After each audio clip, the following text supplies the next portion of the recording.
সৎ পথে চলবেন, হক হালালি চলবেন, টাকা পয়সা বেশি হবে না।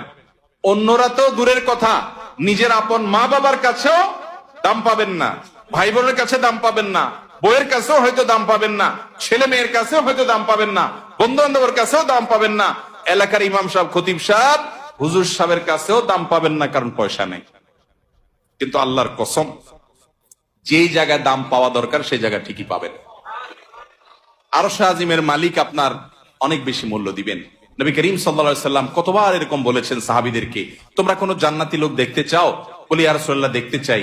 একটা লোক চলে যাচ্ছে সামনে দিয়ে, তিনি জিজ্ঞাসা করেছেন, এই লোকটা সম্পর্কে তোমাদের কি ধারণা?